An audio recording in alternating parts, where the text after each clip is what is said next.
ચાલો આપણે અર્થશાસ્ત્રમાં 6ઠ્ઠા નંબરનું ચેપ્ટર બેરોજગારી ભણી રહ્યા છે. તેમાં આપણે આજે ભણીશું બેરોજગારીના પ્રકારોની સમજૂતી. આ પ્રશ્નમાં બેરોજગારીના 5 પ્રકારોની સમજૂતી આપી છે. આપણને બધા જ પ્રકારો એકસાથે સમજાવવાના હોય એવો પ્રશ્ન એ સ્વાધ્યાયમાં પણ નથી આપ્યો અને આવો પ્રશ્ન પૂછાવાની શક્યતા ઓછી છે, કારણ કે ઘણો લેન્ધી આન્સર થાય છે. પણ દરેક પ્રકાર એના અલગથી 2 માર્ક કે 3 માર્કમાં આપણને સ્વાધ્યાયના પ્રશ્નો આપેલા છે.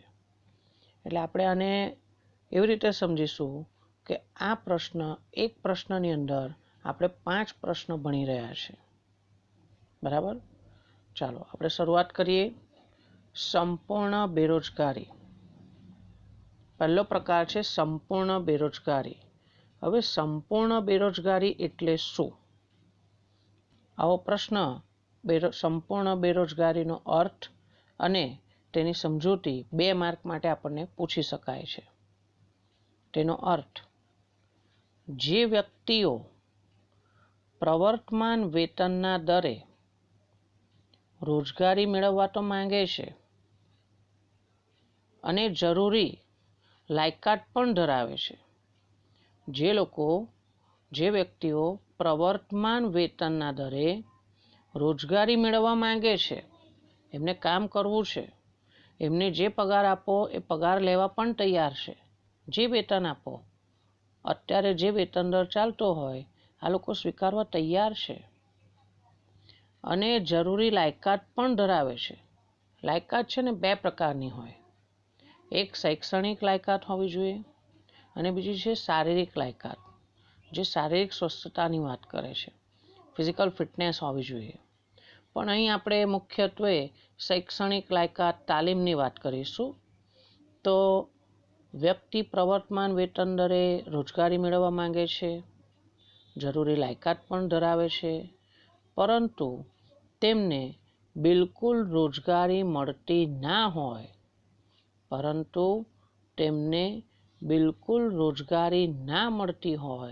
તો તેઓ સંપૂર્ણ કે ખુલ્લા બેરોજગાર કહેવાય. બરાબર? જ્યારે વ્યક્તિને પ્રવર્તમાન વેતન દરે રોજગારી મેળવવા માંગે છે અને જરૂરી લાયકાત પણ ધરાવે છે, પરંતુ તેમને બિલકુલ રોજગારી ના મળતી હોય તો તેઓ સંપૂર્ણ કે ખુલ્લા બેરોજગાર છે તેમ કહી શકાય. હવે સંપૂર્ણ બેરોજગારી ક્યારે થાય છે, કેવી રીતે થાય છે? તો જે દેશમાં શ્રમનો પુરવઠો ઝડપથી વધતો હોય. હવે શ્રમનો પુરવઠો શાના પર આધાર રાખે છે? શ્રમનો પુરવઠો આધાર રાખે છે દેશની જનસંખ્યા પર, દેશની વસ્તી પર. આપણે જાણીએ છીએ કે ભારત દેશમાં વસ્તી ખૂબ ઝડપથી વધે છે, તેથી કામ કરવા માટે શ્રમિકો પણ આપણને વધારે પ્રમાણમાં ઉપલબ્ધ રહે છે. તો જે દેશમાં શ્રમનો પુરવઠો ઝડપથી વધતો હોય, કામ માંગનારા લોકોનું પ્રમાણ ઝડપથી વધતું હોય, શહેરીકરણની પ્રક્રિયા પણ ઝડપી હોય. શહેરીકરણ એટલે શું? તો ગ્રામીણ વિસ્તારમાંથી લોકો રોજગારી મેળવવા માટે શહેરમાં આવતા હોય છે. આ પ્રક્રિયાને આપણે શહેરીકરણ કહીએ છીએ.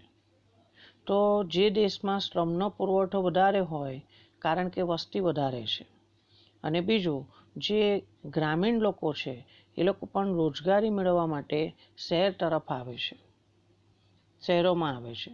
એટલે શહેરોમાં કુદરતી વસ્તી વધારો તો હોય છે જ, પણ એની સાથે સાથે આ જે ગ્રામીણ વિસ્તારના લોકો શહેરમાં આવ્યા એટલે પણ શ્રમ પુરવઠો વધી ગયો. પણ હવે શહેરી વિસ્તારમાં રોજગારીની તકો એટલી ઉપલબ્ધ હોવી જોઈએ ને.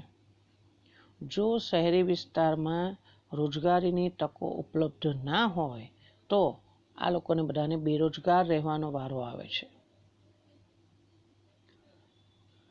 સંપૂર્ણ બેરોજગારીનો વૃદ્ધિ દર વધુ હોય છે ક્યારે? જે દેશમાં શ્રમનો પુરવઠો ઝડપથી વધતો હોય અને શહેરીકરણની પ્રક્રિયા પણ ઝડપી હોય ત્યારે. આ પ્રકારની બેરોજગારી ગામડા કરતાં શહેરોમાં વધુ જોવા મળે છે. સંપૂર્ણ બેરોજગારી ગામડા કરતાં શહેરોમાં વધુ જોવા મળે છે. સંપૂર્ણ બેરોજગારીનો ભોગ સામાન્ય રીતે શિક્ષિતો અને તાલીમ વગરના વ્યક્તિઓ વધુ બનતા હોય છે. આપણે એવું કહી શકીએ કે ગ્રામીણ વિસ્તાર કરતાં શહેરી વિસ્તારમાં શિક્ષિત યુવાનોનું પ્રમાણ વધારે હોય છે. અને આ શિક્ષિત યુવાનો શિક્ષણ પૂરું કર્યા પછી જેમને જોબ મળવી જોઈએ, જે કામ મળવું જોઈએ, એમને કામ ઝડપથી મળતું નથી. એવું નહીં કે શિક્ષણ આપણું એજ્યુકેશન પૂરું થયું, ગ્રેજ્યુએશન કે પોસ્ટ ગ્રેજ્યુએશન એટલે તરત જ જોબ મળી જાય. એમને ઘણો લાંબો સમય રાહ જોવી પડતી હોય છે. જે લોકો તાલીમ વગરના છે એ લોકોને પણ એટલી ઝડપથી રોજગારી મળતી નથી. સંપૂર્ણ બેરોજગારીનો ભોગ સામાન્ય રીતે શિક્ષિતો અને તાલીમ વગરના વ્યક્તિઓ વધુ બનતા હોય છે. 1 માર્કના પ્રશ્ન માટે હવેની વિગત પૂછી શકાય કે સંપૂર્ણ બેરોજગારીનું પ્રમાણ કયા વર્ષની વયજૂથમાં વધારે જોવા મળે છે? તો સંપૂર્ણ બેરોજગારીનું પ્રમાણ 15 થી 25 વર્ષની વયજૂથની વ્યક્તિઓમાં વધુ જોવા મળે છે. સંપૂર્ણ બેરોજગારીનું પ્રમાણ 15 થી 25 વર્ષની વયજૂથની વ્યક્તિઓમાં વધુ જોવા મળે છે. કેમ કે આ ઉંમરના યુવાનો જે શિક્ષણ કાર્ય પૂરું કર્યા પછી પહેલી જ વખત એમને જોબ મેળવવામાં, કામ મેળવવામાં, રોજગારી મેળવવામાં ઘણો લાંબો સમય રાહ જોવી પડે છે. સંપૂર્ણ કે ખુલ્લી બેરોજગારી માપવાની 3 પદ્ધતિઓ પ્રચલિત છે. સંપૂર્ણ કે ખુલ્લી બેરોજગારી માપવાની 3 પદ્ધતિઓ પ્રચલિત છે. નંબર 1, રોજગાર વિનિમય કેન્દ્રમાં થયેલ નોંધણી દ્વારા. એટલે આપણે ત્યાં જે એમ્પ્લોયમેન્ટ એક્સચેન્જ ચાલે છે, જેમાં વ્યક્તિ એટલે કે વિદ્યાર્થીઓ 10મું ધોરણ પાસ કર્યા પછી, 12મું ધોરણ પાસ કર્યા પછી અથવા તો ગ્રેજ્યુએશન થયા પછી પોતે બેરોજગાર છે એવી નોંધણી કરાવી શકે છે. તો આવી ઓફિસમાંથી આપણને માહિતી મળી રહે કે કેટલા યુવાનો આવી રીતે બેરોજગાર, શિક્ષિત બેરોજગાર તરીકે નોંધાયેલા છે.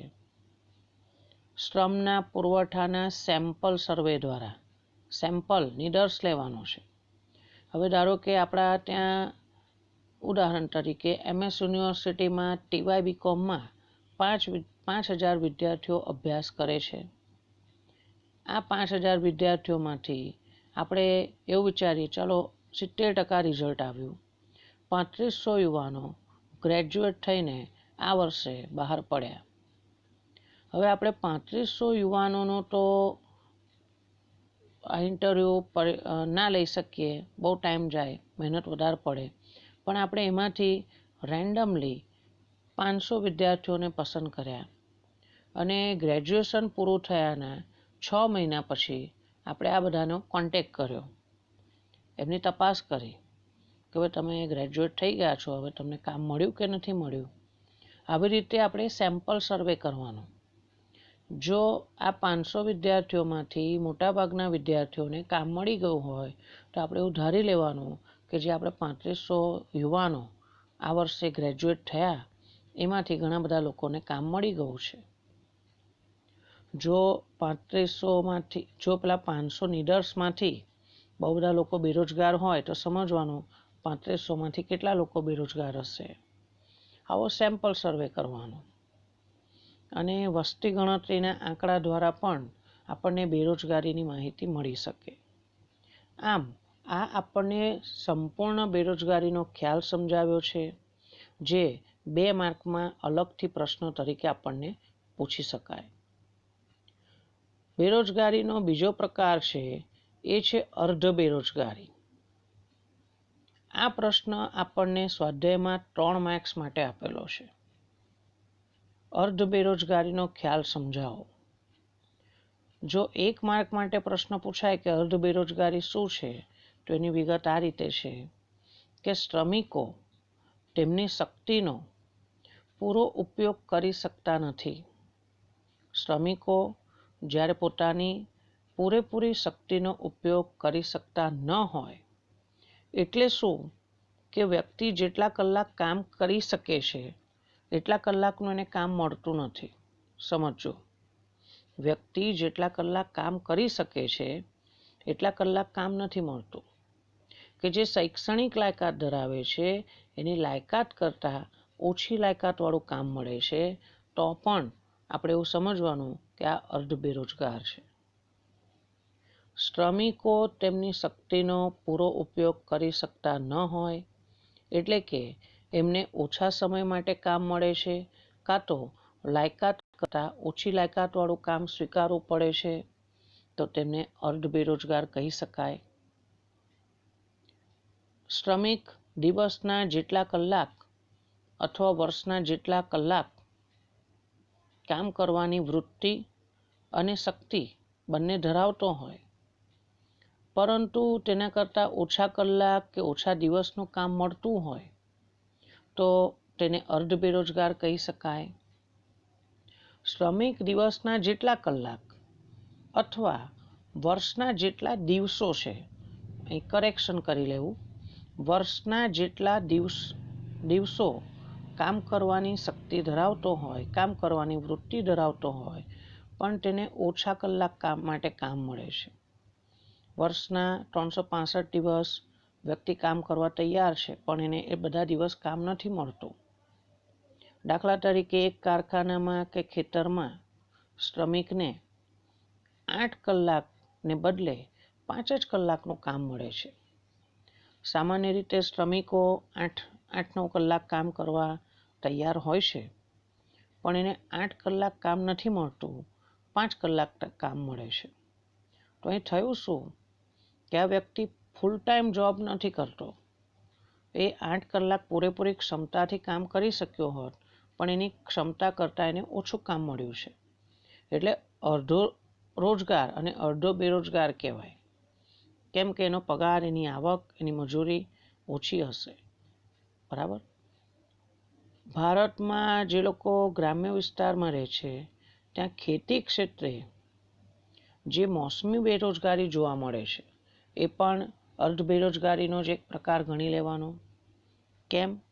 કારણ કે મોસમી બેરોજગારી એ જે ઋતુગત હોય છે, સિઝન બદલાવાના કારણે બેરોજગારી થાય, અને ખેતી ક્ષેત્રે કામ કરતા લોકોને વર્ષના 4 થી 6 મહિના બેરોજગાર રહેવું પડે છે કામ વિનાની સ્થિતિમાં. તો એ બધા અર્ધ બેરોજગાર છે. એટલે વર્ષના જેટલા દિવસ કામ કરવું છે એટલા દિવસ એમને કામ નથી મળતું, ઓછા દિવસ કામ મળે છે. બરાબર. બીજું, અર્ધ બેરોજગારીને આપણે એવી રીતે પણ સમજીએ છીએ કે જે વ્યક્તિને પોતાની જે શૈક્ષણિક લાયકાત છે એ લાયકાત કરતાં ઓછી લાયકાતવાળું કામ સ્વીકારવું પડે છે. કેટલીક શિક્ષિત વ્યક્તિઓને તેમની લાયકાત કે ડિગ્રી પ્રમાણે કામ નથી મળતું. કેટલીક શિક્ષિત વ્યક્તિઓને તેમની લાયકાત કે ડિગ્રી પ્રમાણે કામ નથી મળતું, તો શું થશે? ઉતરતી કક્ષાનું, લોઅર લેવલનું કામ સ્વીકારવું પડે છે. એમના ભણતર કરતાં નીચલા લેવલનું કામ સ્વીકારવું પડે છે. તેને પણ અર્ધ બેરોજગારી કહેવાય.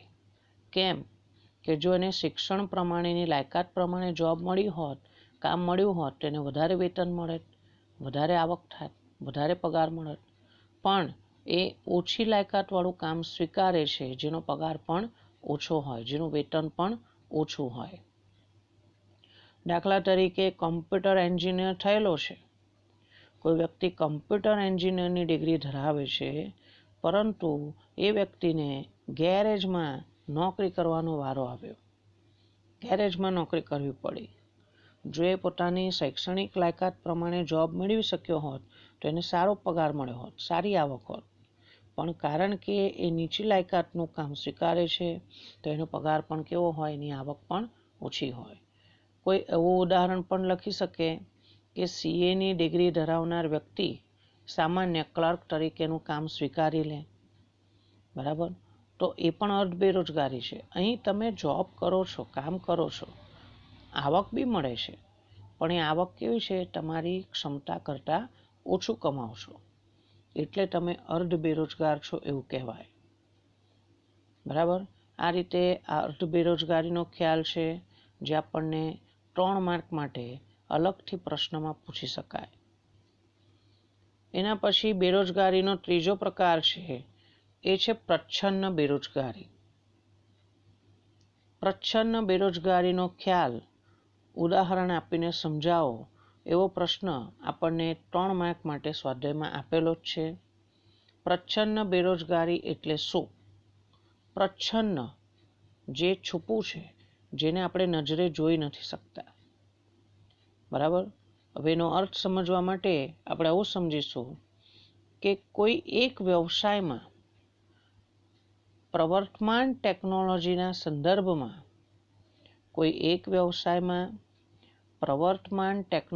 સંદર્ભમાં જરૂર હોય તેના કરતાં વધુ શ્રમિકો રોકાયેલા છે. તો એનાથી શું થાય કે આવા વધારાના શ્રમિકોને આ ક્ષેત્રમાંથી ખસેડી લેવામાં આવે ને, કાઢી મૂકવામાં આવે, કાલથી આવતો નહીં, કામ કરો, તો પણ કુલ ઉત્પાદનમાં કોઈ ફેરફાર થતો નથી.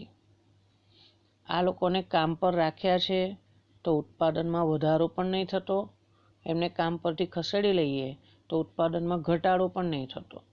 એમને કામ પર રાખો કે ના રાખો, બધું સરખું જ છે, તો તે લોકો પ્રચ્છન્ન બેરોજગાર કહેવાય. ફરીથી, કોઈ એક વ્યવસાયમાં પ્રવર્તમાન ટેકનોલોજીના સંદર્ભમાં જરૂરી હોય તેના કરતાં વધુ શ્રમિકો રોકાયેલા હોય. જોઈએ છે 5 જણાને 8 જણા રોકી નાખ્યા છે, 8 જણાને કામ પર લગાવી દીધા છે. તો આવા વધારાના શ્રમિકો જે કામ પર રાખ્યા છે તેમને આ ક્ષેત્રમાંથી ખસેડી લેવામાં આવે તો પણ કુલ ઉત્પાદનમાં કોઈ ફેરફાર થતો ન હોય તો તેઓ પ્રચ્છન્ન બેરોજગાર છે તેમ કહેવાય. વિકસતા દેશોના ખેતી ક્ષેત્રમાં વિશેષ પ્રમાણમાં શ્રમની સીમાંત ઉત્પાદકતા શૂન્ય હોય છે. હવે શ્રમની સીમાંત ઉત્પાદકતા શૂન્ય એ શું છે? આપણને 1 માર્કના પ્રશ્નમાં આવી શકે છે કે પ્રચ્છન્ન બેરોજગાર શ્રમિકની સીમાંત ઉત્પાદકતા શૂન્ય હોય છે, 0 હોય છે. એ શું છે? હું તમને કાલ્પનિક ઉદાહરણ આપીને સમજાવું કે ધારો કે એક ખેતમજૂર ખેતરમાં કામ કરે છે. એક ખેતરમાં એક મજૂરના કામ કરવાથી ધારો કે 10 કિલોગ્રામ અનાજ ઉગાડ્યું. હવે એની સાથે કામ કરવા માટે બીજો મજૂર જોડાઈ ગયો, 2 જણાએ કામ કર્યું, તો 2 જણાએ ભેગા થઈને 18 કિલોગ્રામ અનાજ ઉગાડ્યું.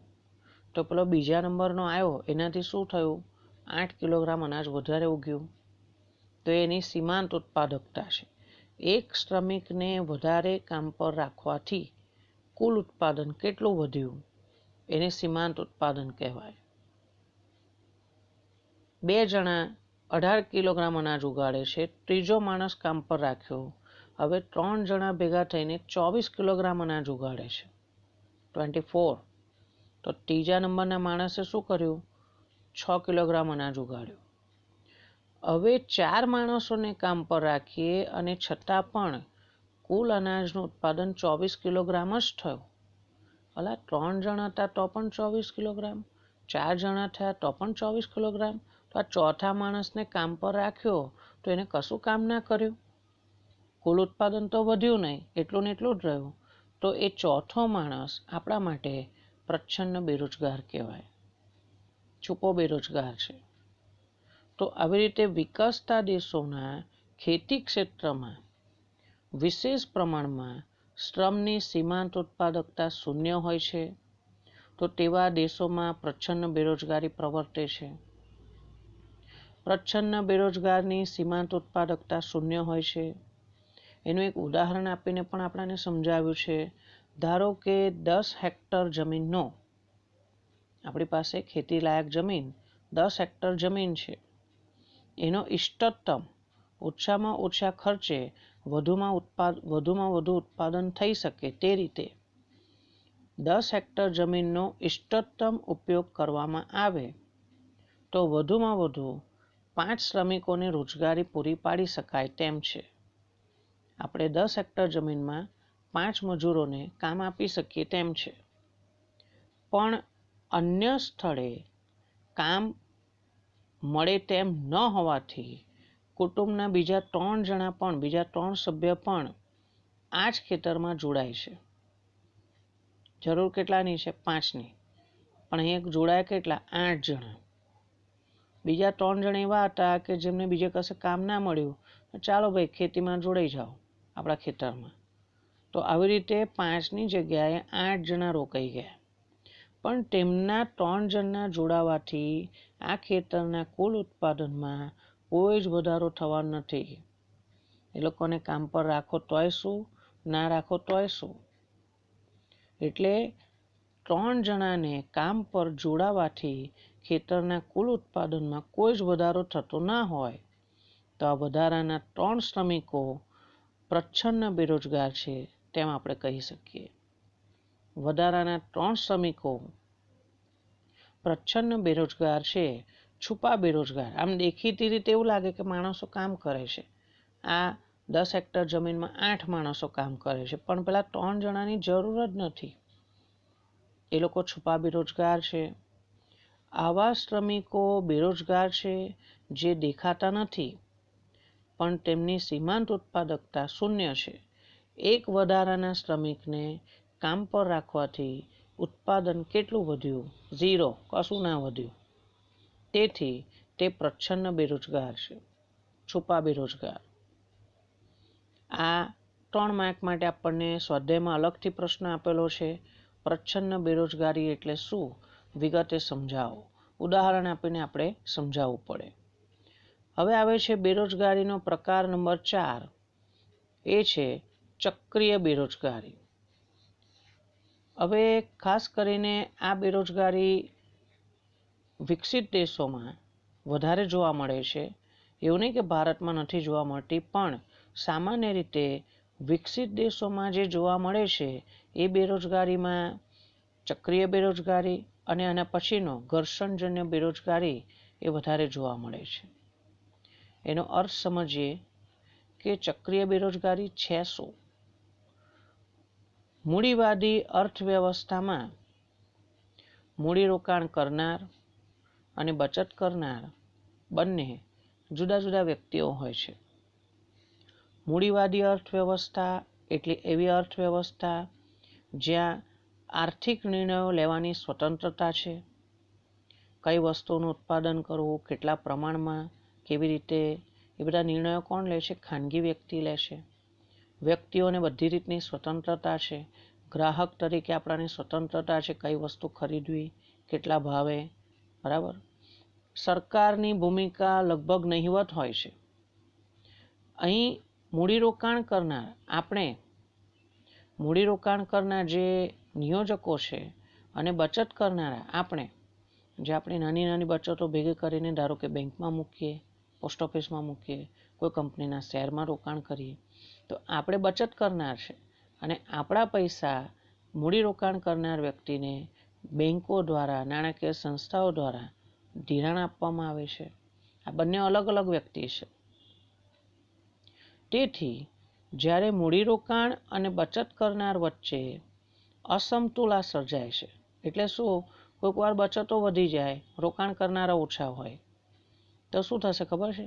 આપણે બેંકમાં બચતો કરીને પૈસા મૂક્યા, પણ લોન લેવા માટે કોઈ આવ્યું નહીં, તો બેંકો પાસે પૈસા પડી રહ્યા. તો બેંક આપણને વ્યાજ ક્યારે આપે ખબર છે? આપણા પૈસા બેંક ધિરાણ કરે, બેંક કમાય તો આપણાને એમાંથી વ્યાજ આપે. પણ જો બેંક નહીં કમાય તો આપણને વ્યાજ કેવી રીતના આપશે? એટલે આવા સમયે શું થશે? જ્યારે બચતો વધારે હોય અને મૂડીરોકાણ ઓછું હોય તો આપણાને વ્યાજની આવક ઓછી થાય. તો આવા સમયે અર્થતંત્રમાં એવું કહી શકે છે કે ભાઈ મૂડીરોકાણ અને બચત સરખા નથી. પરિણામે ક્યારેક એવું બને કે અર્થતંત્રમાં તેજીનું તો ક્યારેક મંદીનું મોજું ફરી વળે છે. જો બચત કરનાર કરતાં રોકાણ કરનારા વધી જાય તો તેજીનું ચક્ર ચાલે છે, ફુગાવો થાય છે.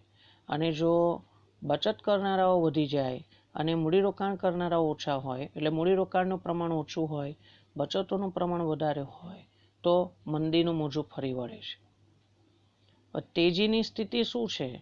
તો તેજીની સ્થિતિમાં અર્થતંત્રમાં મૂડીરોકાણ, ઉત્પાદન, આવક, રોજગારી વગેરે વધવાનું વલણ ધરાવે છે. બધું જ વધે છે.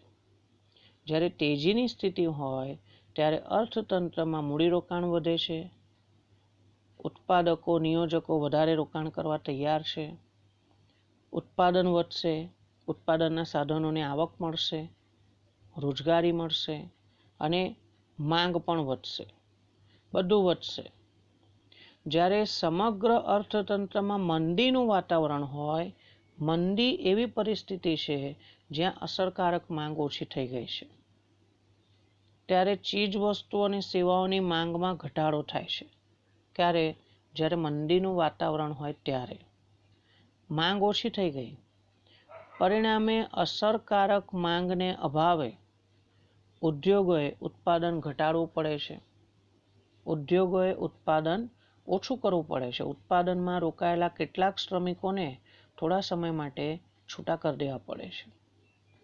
ઘણા બધા શ્રમિકોને કામ પરથી છૂટા કરી દેવામાં આવે છે. અહીં મંદી એ બેરોજગારીનું કારણ બને છે.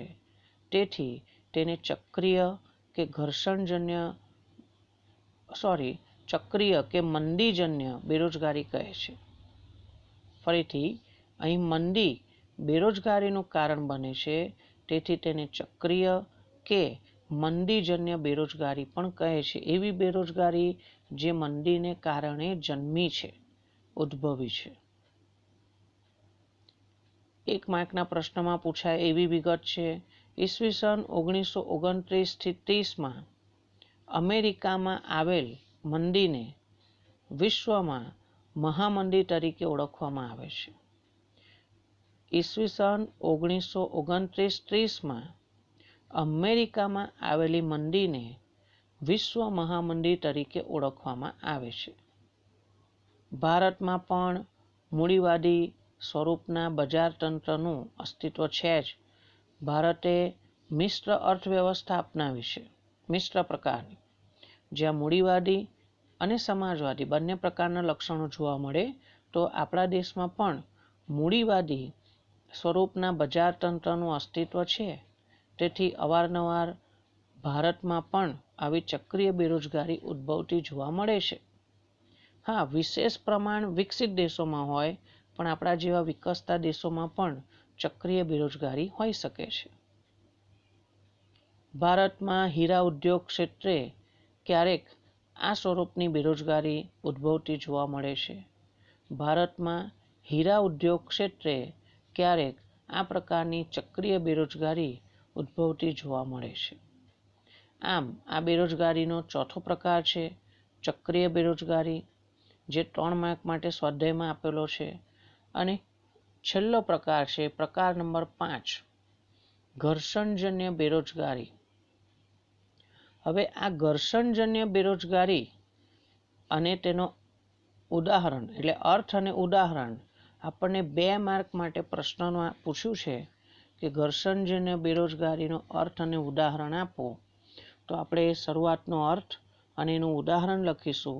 2 માર્ક માટે ટીક કરેલું છે અહીં.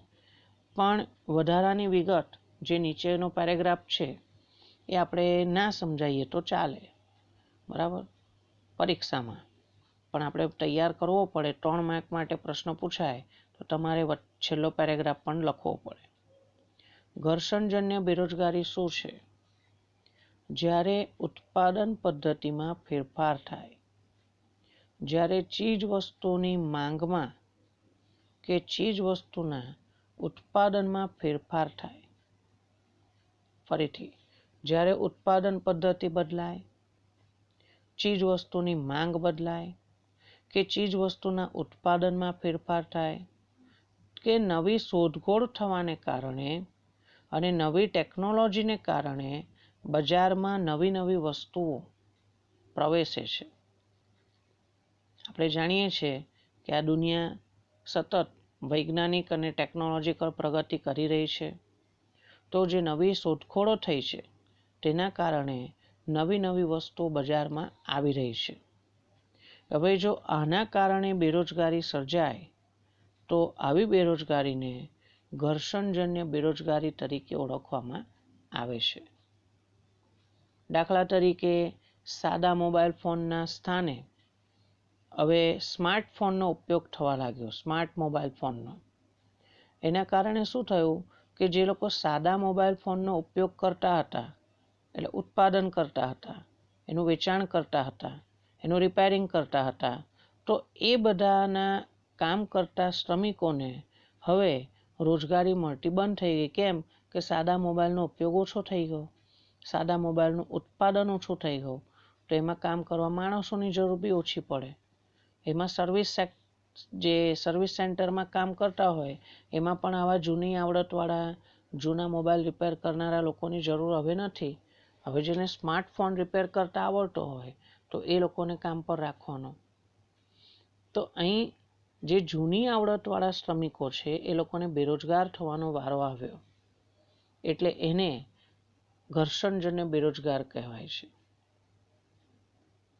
વિકસિત દેશોમાં જૂની ઉત્પાદન પદ્ધતિને સ્થાને જ્યારે નવી ઉત્પાદન પદ્ધતિ અમલમાં આવે છે, વિકસિત દેશોમાં જ્યારે જૂની ઉત્પાદન પદ્ધતિના સ્થાને નવી ઉત્પાદન પદ્ધતિ અમલમાં આવે છે, ત્યારે જૂની ઉત્પાદન પદ્ધતિવાળા એકમોને આર્થિક રીતે નુકસાન જાય છે. એટલે શું, જે જૂની ઉત્પાદન પદ્ધતિથી વસ્તુ બનાવે એ વસ્તુ કંઈ બજારમાં વેચાવાની નથી. જૂની ઉત્પાદન પદ્ધતિવાળા એકમોને આર્થિક રીતે નુકસાન જાય છે. કેટલાક એકમો બંધ કરી દેવા પડે છે. જે એકમો બંધ પડી ગયા, જે કારખાના બંધ થઈ ગયા, તો એના શ્રમિકોને બેરોજગાર થવાનો વારો આવે છે. તેમાં રોકાયેલા શ્રમિકો જ્યાં સુધી ઉત્પાદન પદ્ધતિને અનુરૂપ નવું કાર્ય ના શીખે ત્યાં સુધી એ લોકોને બેરોજગાર થવું પડે છે. તમને કામ પરથી ખસેડી લીધા, કેમ કે તમને નવી ટેકનોલોજી નથી આવડતી, તો જાઓ શીખીને આવો, તાલીમ લઈને આવો, તમને કામે રાખી લઈશું. એટલે જે જૂની ઉત્પાદન પદ્ધતિથી ચાલતા એકમો હતા એમાં કામ કરતા શ્રમિકોને થોડા સમય માટે કામ પરથી દૂર કરવામાં આવે છે. ક્યાં સુધીને કે જ્યાં સુધી નવા ઉત્પાદન પદ્ધતિને અનુરૂપ એ લોકો કાર્ય ના શીખે ત્યાં સુધી તેમને બેરોજગાર રહેવું પડશે. નવી પદ્ધતિ મુજબનું કાર્ય શીખી લેશે અને ફરીથી શ્રમિકો રોજગારી મેળવી લેશે. એટલે આ બેરોજગારી ટૂંકા ગાળા માટેની હોય છે. એવી રીતે ચક્રીય બેરોજગારી પણ ટૂંકા ગાળા માટેની કહેવાય. વિકસિત દેશોમાં જોવા મળતી બેરોજગારી એ ખાસ કરીને ટૂંકા ગાળાની કેમ હોય છે? કારણ કે ટૂંકા ગાળા પછી તમને તરત કામ મળી જાય છે. તમે નવી ટેકનોલોજી શીખી લો મહિનો 2 મહિનામાં, પછી કામ મળી જશે. ચક્રીય બેરોજગારી, મંદીનું ચક્ર દૂર થશે એટલે બેરોજગારી બંધ થઈ જશે, ઓછી થઈ જશે, દૂર થશે. હવે ઘર્ષણજન્ય બેરોજગારીના અર્થ સમજાવવા માટે અગાઉની ટેક્સ્ટબુકમાં 2017 પહેલાંની ટેક્સ્ટબુકમાં કેટલાક ઉદાહરણો આપ્યા હતા. તો હું વધારાના ઉદાહરણો તમને જણાવું છું કે આને પણ ઘર્ષણજન્ય બેરોજગારી કહેવાય. દાખલા તરીકે પહેલાંના સમયમાં વાહન વ્યવહારના સાધન તરીકે બરાબર ઘોડાગાડીનો ઉપયોગ થતો હતો. સમજો, ઘોડાગાડીનો ઉપયોગ થતો હતો. હવે ઘોડાગાડીના બદલે ઓટો રિક્ષાનો ઉપયોગ થવા લાગ્યો. તો જે લોકો ઘોડાગાડી ચલાવતા હતા એ લોકોને હવે ધીમે ધીમે બેરોજગાર થવાનો વારો આવ્યો. હવે ઘોડાગાડીનો વાહન વ્યવહાર કરતા હવે કદાચ લગ્ન પ્રસંગે કે એવા પ્રસંગે એનો ઉપયોગ થવા લાગ્યો મર્યાદિત.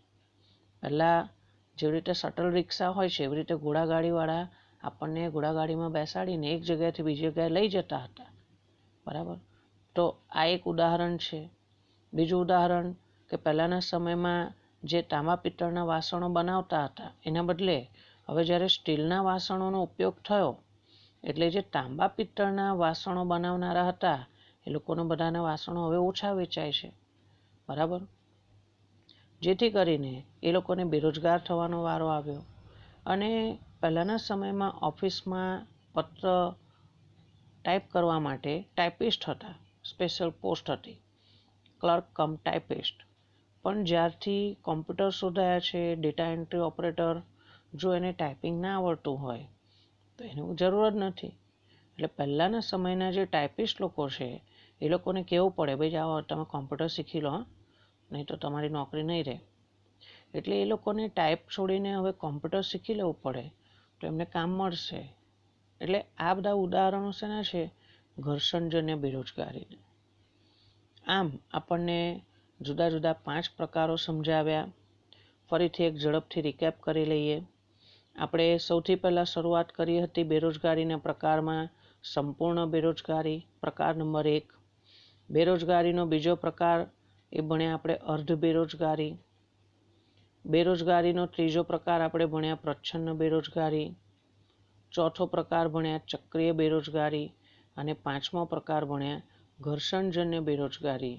બહુ જ ઇમ્પોર્ટન્ટ ક્વેશ્ચન છે. એક પ્રશ્નની અંદર 5 પ્રશ્નોનો જવાબ આવી ગયા. બરાબર ધ્યાનથી તૈયાર કરી દેજો.